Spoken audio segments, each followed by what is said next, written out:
को लेकर एक सवाल था, मेरे मन में था कि मैं आपसे ये पूछूंगा। पहले लेक्चरर भर्ती हुई, मात्र 6 अभ्यर्थी पास हुए, न्यूनतम 40% अंकों की अनिवार्यता पूरी नहीं कर पाई।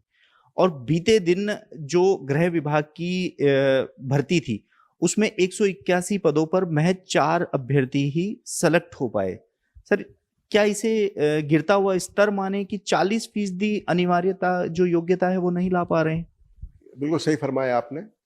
हमने एनएचएम की परीक्षा कराई थी, 19 ट्रेड्स की परीक्षा कराई थी। उसमें से कई से ऐसे ट्रेड्स हैं जहाँ पर कि हम एक में तो एक भी पद नहीं भर पाया। एक परीक्षा में सिर्फ 3 पद भर पाए। जहाँ सैकड़ों पद हैं वहाँ पे सिर्फ 3 पद भरना या एक भी पद नहीं भर पाना। जैसे बायोमेडिकल इंजीनियर में एक भी पद नहीं भर पाए हम। तो इसका मतलब ये कि जो कैंडिडेट्स हैं जो अप्लाई करते हैं, या तो वो कैंडिडेट्स कहीं कॉर्पोरेट में चले गए हैं, अच्छे पदों पर चले गए हैं, दूसरे उन्होंने बेहतर एवेन्यूज खोज लिए हैं, वो इनका हमारे इसमें संविदा पदों पर नहीं आना चाहते, या फिर ये जो कैंडिडेट्स हमारे हैं जिनके पास डिग्रियां हैं लेकिन नॉलेज नहीं है, या फिर डिग्रियां हैं लेकिन वो प्रिपरेशन करके एग्जाम नहीं दे रहे। कई सारी बातें हो सकती हैं और कुछ हद तक ये हो सकता है कि पेपर काफ़ी टफ हुए हो, तभी भी ऐसा हो सकता है कि वो 40% नहीं कर पाए। पर मैं समझता हूँ सबका आंसर इन बिटवीन है, सब चीज़ थोड़ी थोड़ी लागू है। थोड़ा पेपर टफ हो सकता है, कैंडिडेट्स भी प्रिपरेशन नहीं करते, उनके पास भी डिग्री जो होती है वो फर्जी होती है कई बार, या वो खाली बस डिग्री लेते जाके पढ़ाई नहीं करते। और कई बार जो कैंडिडेट अच्छे वाले होते हैं वो अप्लाई नहीं करते, वो और कहीं अप्लाई करते हैं। इन सब की वजह से जो पद हैं वो कम रह जाते हैं। और ये 100% आप जो बोल रहे हैं वो सही बोल रहे हैं कि ये गिरता हुआ स्तर है पढ़ाई का और प्रिपरेशन का, कि वो जो कैंडिडेट्स हैं वो कॉलेज जाते हैं, प्राइवेट कॉलेजों में जाते हैं, गवर्नमेंट कॉलेज में जाते हैं, लेकिन पढ़ाई नहीं करते और सिर्फ वो कोचिंग या दूसरी चीज़ पर डिपेंड करते हैं और बाद में फिर वो प्रयास करते हैं। और जहाँ तक हमारी परीक्षाओं का सवाल है, कई बार ऐसे आरोप लगे कि आपके प्रश्न पत्र बहुत आसान होते हैं, उनका बहुत निम्न स्तर होता है, आरपीसी का बहुत अच्छा स्तर होता है, तो आपके जो कट ऑफ बहुत हाई जाती है।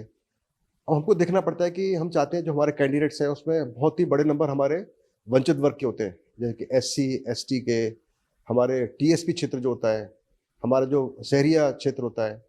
अब यदि हमारा पेपर का स्तर बहुत ज़्यादा हाई होगा तो यकीनन हमारे जो बच्चे वंचित वर्ग के हैं, जो एससी एसटी के बच्चे हैं, खासकर जो टीएसपी के बच्चे हैं, उनका नंबर लगेगा ही नहीं। अभी भी इतना स्तर होने के बावजूद भी हमारे बहुत से सीटें खाली जाती हैं। शहरिया में तो बच्चे पास ही नहीं हो पाते बिल्कुल भी।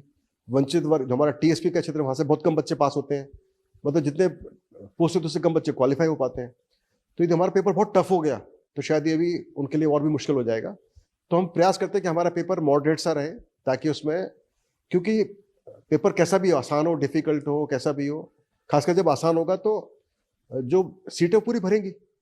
ये तो है नहीं कि उसमें सीटें नहीं भरेंगी, सीटें पूरी भरेंगी, लेकिन कम से कम जो हमारे एससी एसटी के बच्चे, टीएसपी के बच्चे, उनको भी चांस अच्छा मिल जाएगा, जहाँ पर 40% क्वालिफाइंग क्राइटेरिया होता है, 35% क्राइटेरिया होता है।